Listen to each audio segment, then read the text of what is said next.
నమస్తే, welcome to our channel. నేను పద్మిని. ప్రస్తుతంతో పాటు ప్రముఖ ఆధ్యాత్మికవేత్త, ఆస్ట్రోన్యూమరాలజిస్ట్, ఎనర్జీ వాస్తు స్పెషలిస్ట్, శ్రీ విద్య ఉపాసకురాలు శ్రీమతి జయప్రద గారు మనతో పాటు ఉన్నారు. మాట్లాడదాం. నమస్కారం అండి. నమస్తే అమ్మా, శ్రీమాత్రి నమః. నక్షత్రాల గురించి చెప్తూ ఉన్నారు. పుబ్బా నక్షత్రం, పూర్వ ఫల్గుని అని కూడా చెప్తూ ఉంటారు. ఈ పుబ్బా నక్షత్ర జాతకులు మరి పుట్టేదే శుక్ర మహర్దశలో పుడతారు కాబట్టి ఎలా ఉంటారు ఈ శుక్ర మహర్దశలో పుట్టేటటువంటి ఈ జాతకులు? అలాగే ఎప్పుడు లైఫ్ సెటిల్మెంట్ అవుతుంది? అది కెరియర్ అనుకోవచ్చు, వివాహం అనుకోవచ్చు. మరి ఎప్పుడు సెటిల్ చేసుకుంటే లైఫ్ ని, ఎప్పుడు ఎలా ప్లాన్ చేసుకుంటే బెటర్ లైఫ్, పీస్ఫుల్ లైఫ్ ఉంటుంది అనేది ఒకసారి మీ ద్వారా. తప్పకుండా అమ్మా. సో పుబ్బా నక్షత్రం, పూర్వ ఫల్గు నక్షత్రం అంటేనే ఒక రకంగా శుక్రుడు ఒక అనుగ్రహంతో పుట్టిన వాళ్ళు వీళ్ళు. కాకపోతే ఏంటంటే రాశి వీళ్ళకి సింహరాశి అయినప్పటికీ కూడా లగ్నాలు ఎలా పడ్డాయి చూసుకోవాలి. మెయిన్ లగ్నాల్లో జాతకులు యోగించకపోతే శుక్ర మహాదశ యోగం బాగానే ఉంటుంది. అది కొంతమందికి 4వ పదం అయితే 5-6 ఏళ్ళు అయిపోతుంది. తర్వాత వచ్చేది రవి దశ. తండ్రి బాగుంటే, అది రవి బాగుంటే తండ్రి యొక్క యోగం అన్ని అందుతాయి, లేకపోతే చాలా ఇబ్బంది పడతారు. చిన్నప్పటి నుంచి కష్టపడిన వాళ్ళు ఉన్నారు పుబ్బ నక్షత్రం వాళ్ళు, చిన్నప్పటి నుంచి సుఖపడే వాళ్ళు ఉన్నారు పుబ్బ నక్షత్రం వాళ్ళు. ఎందుకంటే ఇక్కడ లగ్నాలు బట్టి ఉంటుంది. అండ్ రవి మేజర్ గా రవి ప్లే చేస్తారు. రవి అండ్ చంద్రుడు 10 years చంద్రుడు, రవి 17 ఏళ్ళు పోతుంది వాళ్ళ లైఫ్ లో. ఎందుకంటే మళ్ళీ ఇక్కడ శుక్రుడు యోగం కానీ వీళ్ళకేం తెలియదు. అది వీళ్ళకి అనుభవం ఏమి ఉండదు, తల్లిదండ్రులకు వస్తుంది. కొంతమంది పుట్టుకతోటి శుక్రమాస దశ మొదటి పాదంలో పుట్టారు, 20 ఏళ్ళు దశ అనుకోండి, వాళ్ళు బాగా చదువుతారు. ఎడ్యుకేషన్ చాలా బాగుంటుంది, చాలా బాగా చదువుతారు, చాలా బాగా రాణిస్తారు. కానీ ఇక్కడ శుక్రుడు కొన్ని యోగకారం కూడా అయితే బ్రహ్మాండంగా ఉంటుంది, ఇంకా బాగుంటుంది. ఉద్యోగాల్లో సెటిల్మెంట్ ఉంటుంది. శుక్రుడు రవి చంద్రుడు యోగాలు ఉంటే గవర్నమెంట్ జాబ్స్ లో సెటిల్ అవుతారు వీళ్ళు. ఒకవేళ శుక్రుడు యోగకారకుడు కాకపోతే చిన్న పిల్లలే బ్యాడ్ హ్యాబిట్స్ కి లోన్ అవ్వటం కానీ ఇట్లాంటివి ఉండొచ్చా? హెల్త్ మెయిన్ డ్యామేజ్, ఆరోగ్య సమస్యలు ఉంటాయి. ఎందుకంటే వాళ్ళకి థైరాయిడ్ సంబంధించిన ఆడపిల్లలకి అయితే థైరాయిడ్ ప్రాబ్లమ్స్ వస్తాయి ఎక్కువగా. అబ్బాయిలకైతే ఒక రకమైన భయం. ఎలాంటి భయం అంటే అది మంచంలో యూరిన్ పోసే లక్షణాలు ఉంటాయి 10-15 ఏళ్ళ వరకు. సో యోగకారకుడు అయి ఉండాలి ఆయన. ఒక యోగకారకుడు కాకపోతే ఆ దశ అంతా వెళ్ళే వరకు వాళ్ళకి ఇబ్బంది. అందుకే ఈ పుబ్బ నక్షత్రం అనగానే డిఫరెంట్ పీపుల్ ఎందుకు ఉంటారంటే, ఉంటే 40 years లోపు సెటిల్ అయిపోయిన వాళ్ళు ఉంటారు, లేదా 40 years తర్వాత సెటిల్ అయిన వాళ్ళు ఉంటారు. ఎందుకు అంటే వీళ్ళకి రవి దశ, చంద్రమా దశ, తర్వాత వచ్చే కుజమా దశ యోగించదు ఖచ్చితంగా. ఎందుకంటే శుక్రుడికి రవికి ఎప్పుడు జనరల్ గా పడదు. అవునా? పడదు. సో పడకపోవడం వల్ల ఏంటి అంటే, కుజుడు మళ్ళీ ప్లేస్మెంట్స్ బాగాలేవంటే కుజ దశకుని అంత యోగించదు. ఒక కుజుడు యోగకారకుడు అయినప్పటికీ కూడా యోగం రాదు. హెల్త్ డ్యామేజెస్ కాకుండా ఉండగలుగుతుంది తప్ప అదర్వైజ్ ఇంకే మీద ఉండదు. ఏది మళ్ళీ వీళ్ళకి దశ యోగిస్తుంది అంటే రాహు దశ కానీ గురుమా దశ కానీ, రెండిట్లో ఏదో ఒక దశ యోగిస్తుంది. ఈ రెండిట్లో ఏ దశ యోగిస్తుంది మళ్ళీ అక్కడ గురువు ఏ ప్లేస్ లో ఉన్నారు, రాహు ఏ ప్లేస్ లో ఉన్నారు. గురువు అష్టంలో పడ్డాడు అనుకోండి, గురుమ దశ యోగించదు. రాహు దశమంలో ఉంటే యోగిస్తాడు. సో జాతకంలో వీళ్ళ జాతక చక్రంలో రాహు దశమంలో ఉన్నాయి, మంచి సూపర్ స్టైల్లో తీసుకెళ్తాడు. అది మామూలే కాదు. శుక్రుడు ఒక రకమైన మాయ, ఇది ఒక రకమైన మాయ.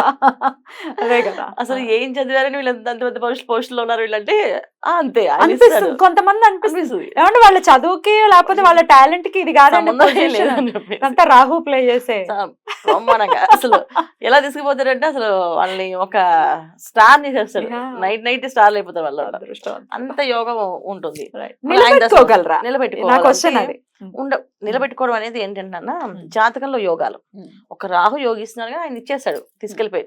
ఎందుకంటే కెరీర్ టైంలో ఆయన వచ్చాడు కనుక ఆయన సొంతంగా ఇచ్చేది కాదు కదా, అందరూ లాక్కుని ఇచ్చేది కదా, మొత్తం లాక్కుని ఇచ్చేస్తాడు. నిలబెట్టుకోరా మరి? ఇప్పుడు గురువు వచ్చేసారు అనుకోండి, అదే ఉంటుందా, సస్టైన్ అవుతుంది? మొత్తం లాగేస్తారు, మొత్తం పొజిషన్స్ మొత్తం లాగేస్తారు. ఎందుకంటే ఈయన ఒక మాయ చేసి, అంటే ఇప్పుడు మనం చూడండి ఏదైనా రాజకీయం చేసి గెలిచాం అనుకోండి, అది అంటే అబద్ధం చేసి అధర్మం చేసి గెలిచాం. సో నెక్స్ట్ ధర్మం లాగానే ఏం చేస్తుంది, కొట్టేస్తుంది. ధర్మం ఇప్పుడు నిలబడుతుంది. సో అధర్మం వచ్చినప్పుడు నిలబడుతుంది. కాకపోతే మనం చేయాల్సింది ఏంటంటే, స్మార్ట్ పని ఏంటంటే, వచ్చినప్పుడు ఆ యోగాలు జాగ్రత్తగా కాపాడుకొని అప్పుడు మనం తప్పులు చేయకుండా రాంగ్స్ వేలోకి వెళ్లకుండా సాధించుకోవాలి. చాలా మంది ఏంటంటే హ్యాపీ ఎంజాయ్ చేస్తున్నారని చాలా మంది దుర్వ్యసనాలకు వెళ్తుంటారు. ఈ పుబ్బ నక్షత్రం అంటే కొంచెం మంది దుర్వ్యసనాలు బాగా ఎక్కువగా ఉంటాయి. తర్వాత ఇంకొంతమందికి పుబ్బ నక్షత్రం వాళ్ళకి భగవంతుడు దేవుడు అంటే భక్తి ఉంటుంది. సో దానికి ఖర్చు పెడతారు. అబ్బాయిలకి ఏంటంటే దుర్వ్యసనాలు ఉంటాయి, దుర్వ్యసనాలు అలవాటు ఉంటుంది చాలా మంది. కొంతమందికి బాగా భక్తి ఉంటుంది, చక్కగా గుళ్ళకి గోపురాలకి వెళ్ళడము, గుళ్ళకి గోపురాల్లో కట్టించడం. సార్ మీకు ఎందుకు, నేను ఇస్తా విగ్రహాన్ని, నేను తెచ్చిస్తానని చెప్పడం. ఎందుకంటే రాహు మాయ కదా వాళ్ళకి, ఇష్టం వచ్చేటప్పుడు చేస్తారు. అవన్నీ కూడా పని వస్తాయి, లాభాల్లోకి వస్తాయి. మంచి పనులు చేస్తే సో వాళ్ళకి మంచి పేరు ఉంటుంది, డబ్బులు అనేవి నిలబడవు. గురుమా దశ వచ్చిన తర్వాత ఎంత డబ్బులు గలగలాడుతాయి రాహు మహర్దశలో వీళ్ళకి గురు మహర్దశ వరకు ₹1 నిలబడదు చేతిలో. ల్యాండ్స్ ఉంటాయి, సెట్స్ ఉంటాయి, వాటిని సేల్ అవ్వవు. అవి సేల్ చేయడం కానీ అవి తీర్చడం కానీ లేదా లోన్ తెచ్చుకోవడం కానీ జరగదు. సో అందుకని రాహు మహర్దశలో వీళ్ళు యోగిస్తుంది అని అనిపించినప్పుడు వెంటనే వీళ్ళకి కావాల్సిన ప్లానింగ్స్ అన్ని చేసేసుకోవాలి. 18 years లోనే ప్లానింగ్ 8 years అయిపోవాలి. లేకపోతే గురు మహర్దశ 16 ఏళ్ళ వరకు వెయిట్ చేయాలి. మళ్ళీ సినిమా దశ యోగిస్తుంది, రాహు దశ యోగిస్తే మళ్ళీ సినిమా దశ యోగిస్తుంది. ఇది ఒక దశల్లో యోగా అనమాట. ఇది ఎవరికైనా వీళ్ళు వాళ్ళు అని ఈ జాతకులు ఆ జాతకులు కాదు, ఎవరికైనా సరే. సో జాతకంలో ఒక దశ యోగించట్లేదంటే ఒక దశ యోగిస్తుంది, ఆ దశ అయిపోతే ఇంకో దశ యోగిస్తుంది పెద్ద దశలో. సో దీంట్లో మళ్ళీ క్రైటీరియా శని భగవానుడు వక్రిస్తుంటారు కదా, ఎందుకంటే దశల తర్వాత శని భగవానుడు వక్రించిన ఆ వక్రించిన చూపు పడిన దశ యోగిస్తుంది. చాలా మంది అయినా సినిమా దశ యోగించిందా డౌట్ పడుతుంటారు కదా. ఒక్కొక్కసారి కొంతమందికి యోగించదు, కొంతమందికి యోగిస్తుంది. ఎలా యోగిస్తుంది అంటే శని వక్రించాడు అనుకోండి, ఆయన ఎటు చూస్తాడు, ఆటోమేటిక్ గా ఇక్కడ వీళ్ళకి పాజిటివ్ వచ్చేస్తుంది. నెగిటివ్ ఉన్న వాళ్ళకి నెగిటివ్ సిచ్యువేషన్స్ కూడా తప్పిపోయే అవకాశం ఉంది వక్రిస్తే. అయితే ఆయన కౌంట్ లో రాలేదు, అది వెనక్కి చూస్తున్నాడు. ఇక్కడ ఏ వాళ్ళు చేస్తే చూడట్లేదు, కౌంట్ చేయట్లేదు. అందువల్ల లాజిక్స్ ఉంటాయి అంటే మన జాతకంలో అనాలిసిస్ చేస్తే దాని పాయింట్స్ ఎందుకు రాలేదు వీళ్ళకి, బాధలు ఎందుకు పడలేదు వీళ్ళు, ఆ బాధ ఎందుకు రాలేదు వీళ్ళకి అంటే అక్కడ మనకి కౌంట్ చేసుకోవాలి. శని భగవాన్ వక్రించి మనం ఎవరైనా అంతే కదా, ఇక్కడ ఏం జరుగుతుందో మనకు తెలియదు కదా, అలా అనమాట. సో ఇలా అనమాట. సో అందుకని వీళ్ళు జాగ్రత్తగా రాహు మహర్దశని జాగ్రత్తగా కాపాడుకోవాలి. రైట్. లేదా రాహు దశ రాలేదంటే ఇక గురు మహర్దశ వచ్చే వరకు వెయిట్ చేయాలి. గురు మహర్దశ నుంచి లైఫ్ టర్నింగ్. బట్ అప్పటికి చాలా ఏళ్ళు అవుతుంది కదండి. అందుకే కదా చాలా మందికి వివాహాలు అవ్వట్లేదు. అసలు మీరు పూర్వ ఫల్గుణ నక్షత్రానికి వివాహం అనేది ఎర్లీ స్టేజ్ లో వస్తుంది, ఇంట్లో వాళ్ళ సంబంధాలు వస్తాయి. ఎందుకంటే రవి, చంద్రుడు, కుజుడు వీళ్ళందరూ ఏంటంటే బంధుప్రీతి వాళ్ళు ఈ గ్రహాలన్నీ.